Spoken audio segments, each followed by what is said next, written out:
테슬라 소식입니다. 1. 테슬라 지금 올라타도 될까? 테슬라의 주가가 연일 고공행진을 이어가고 있는 가운데 서학개미들의 고민이 깊어지고 있다. 지금 사전이 고점인 것 같아 무섭고 가만히 지켜보자니 계속 오를 것 같아서다. 증권가에서는 테슬라의 주가가 앞으로 더 오를 것으로 전망하고 있다.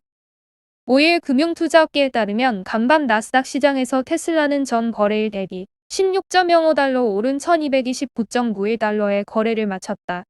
이로써 테슬라는 기존 연고점을 다시 한번 갈아치웠다. 올해 들어 오른 주가 상승률이 68.5%에 달한다. 테슬라의 주가는 연초 금리 상승에 따른 성장주 조정과 차익 실현 등으로 조정을 받았으나 이후 점차 회복돼 전고점을 돌파했다. 주가 상승을 견인한 요인은 자율주행 기능이 지속적으로 업그레이드되면서 이를 통한 이익 성장 잠재력과 반도체 공급 부족 상황에서도 소프트웨어 기술력을 기반으로 제조 경쟁력 등이 확인됐기 때문으로 풀이된다.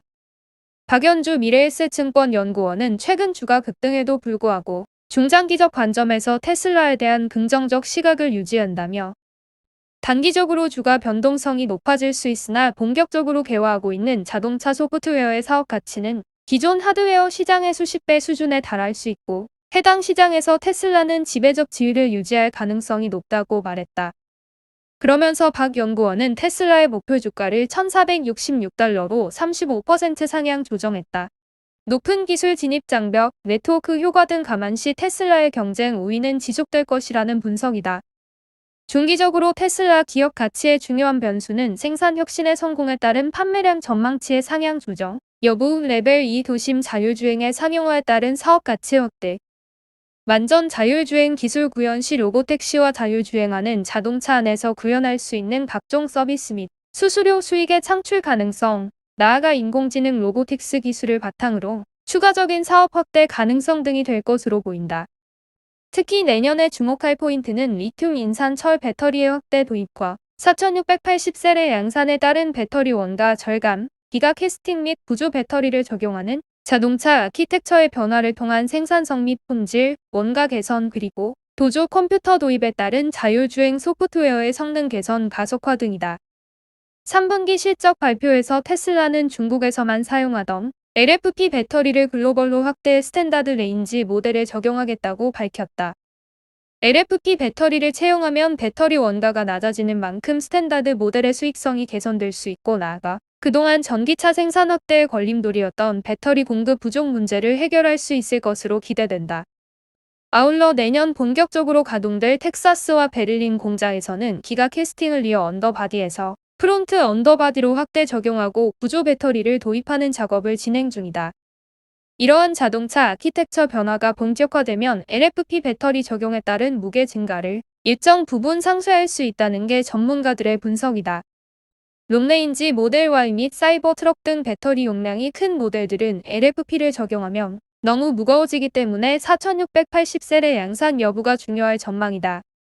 4680셀은 기존 셀 대비 용량을 5배 늘린 배터리로 테슬라는 단위당 원가를 14% 낮추고 주행거리를 16% 개선시킬 것으로 전망하고 있다.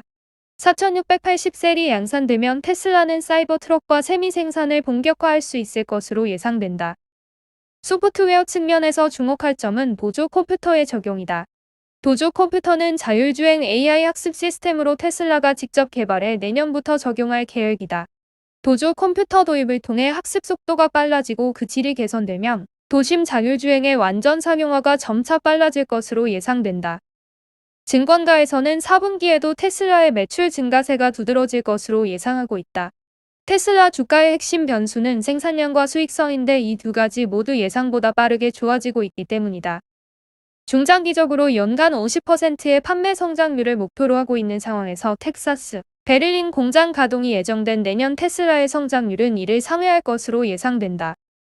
또한 신형 모델 SX 출시로 평균 가격이 다시 상승세로 전환되고 업그레이드된 자율주행 기능인 자율주행 기능도 내년부터 수익에 본격적으로 기여할 것으로 보인다.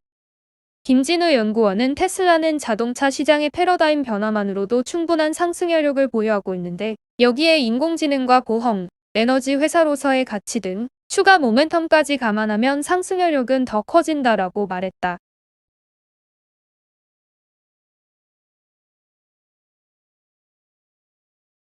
애플 소식입니다.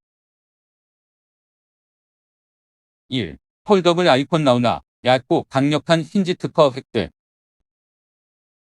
폰아레나 등 외신은 애플이 폴더블 폰에 사용할 것으로 추정되는 강하지만 얇은 힌지 특허를 획득했다고 3일 전했다. 외신에 따르면 애플은 최근 취득한 특허를 통해 탄소 섬유와 같은 복합 재료를 사용해 더했지만 강력한 힌지 구현을 목표한다고 밝혔다. 특허에서 애플은 기기에 마찰 힌지와 결합 힌지 등 하나 이상의 힌지가 적용될 수 있다며 특히 마찰 힌지에 사용되는 섬유 복합 구조는 힌지의 부피는 줄이면서도 성능을 향상시킬 것으로 기대하고 있다. 또한 마찰 힌지는 사용자가 덮는 위치를 조정할 수 있어 아이폰 외에도 태블릿, 스마트워치 및 기타 웨어러블 기기에도 적용될 전망이다. 애플은 폴더블 폰에 적용될 힌지 특허 외 폴더블 배터리 같은 기타 부품에 대한 특허도 출원 중인 것으로 알려졌다. 애플 소식에 정통한 민치과 분석가는 애플이 2023년에 8인치 폴더블 올리드 패널을 탑재한 폴더블 폰을 1,500만에서 2,000만 대 출시할 것이다라고 주장했다.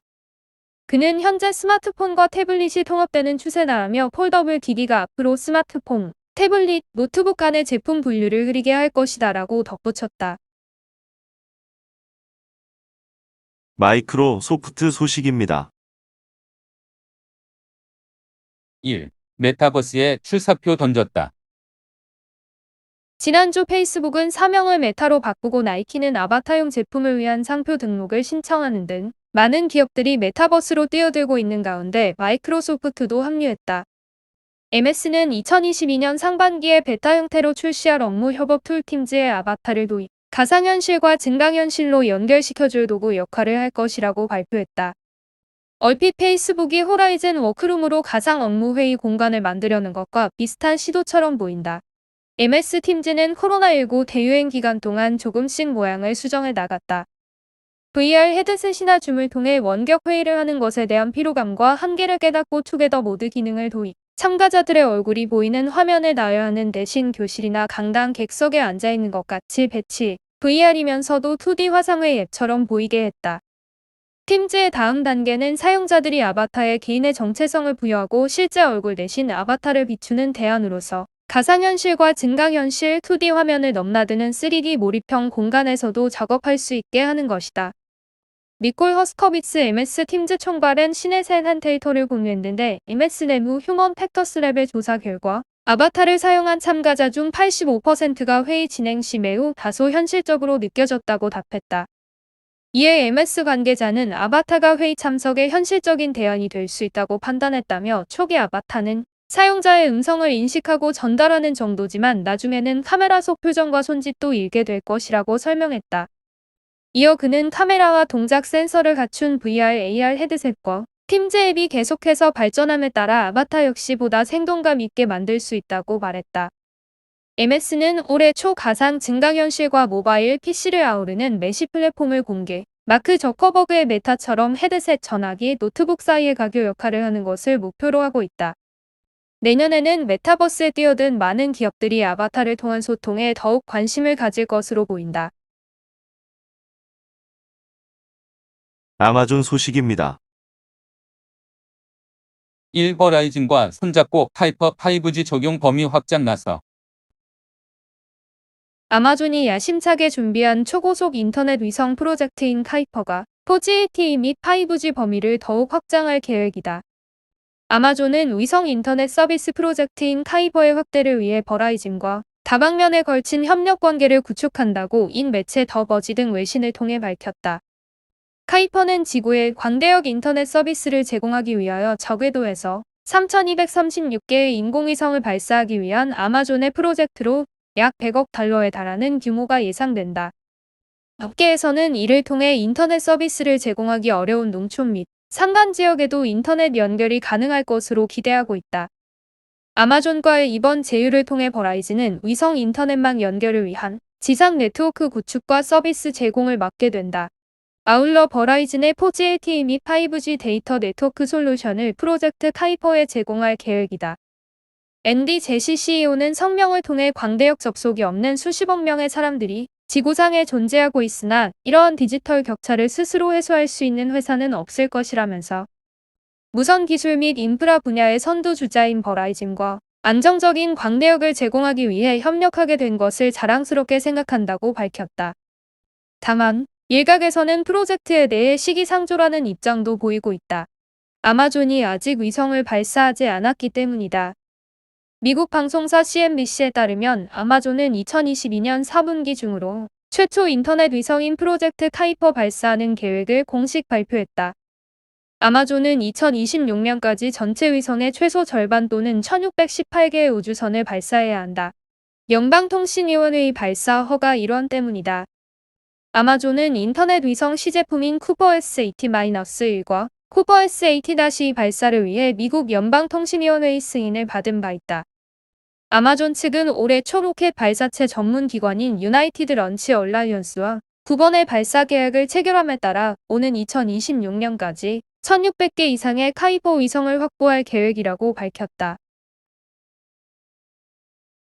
쿠팡 소식입니다. 1. 쿠팡에서 손정의 손떼나. 미국 쿠팡 이사회에서 손정혜 회장이 이끄는 소프트뱅크 비전펀드 측 이사인 리디아 제트가 사임했다. 손 회장이 지난 9월 쿠팡 지분 2조 원어치를 대량 매각한 데 이어 이사회에서도 비전펀드 측 인사가 빠진 배경에 관심이 쏠린다. 쿠팡의 누적 적자가 심화되고 플랫폼 규제가 강화되는 상황에서 손 회장이 쿠팡에 대한 투자금을 회수하며 서서히 손을 떼는 것 아니냐는 분석이 나온다. 4일 미국 증권거래위원회에 따르면 리디아 제트는 지난달 26일 쿠팡 이사회에서 사임했다. 리디아 제트는 비전펀드의 쿠팡 담당 펀드 매니저로 2018년부터 쿠팡 이사회에서 활동했다. 리디아 제트는 스탠퍼드대 경영대학원을 졸업하고 골드만삭스와 JP모건을 거쳐 소프트뱅크에서 이커머스를 맡고 있다. 쿠팡 지분은 미국 쿠팡이 100% 갖고 있다. 미국 쿠팡 이사회에는 올해 초 기준으로 김범석 의장, 강한승, 박대준 대표를 포함해 총 12명이 있는데 리디아 제트가 사임하며 11명이 됐다. 손 회장은 소프트뱅크 비전펀드를 통해 2015년과 2018년 두 차례에 걸쳐 쿠팡에 30억 달러를 투자했고 쿠팡 주식 6억 2,515만 6,413주를 보유 중이었다. 쿠팡이 3월 11일 미국 뉴욕증권거래소에 상장할 때만 해도 쿠팡의 성장성을 믿는다며 쿠팡 주식을 팔지 않겠다고 했지만 보호 예수 기간이 끝나자 9월 14일 보유 주식의 약 10%인 5,700만 주를 16억 9,204만 달러에 팔았다.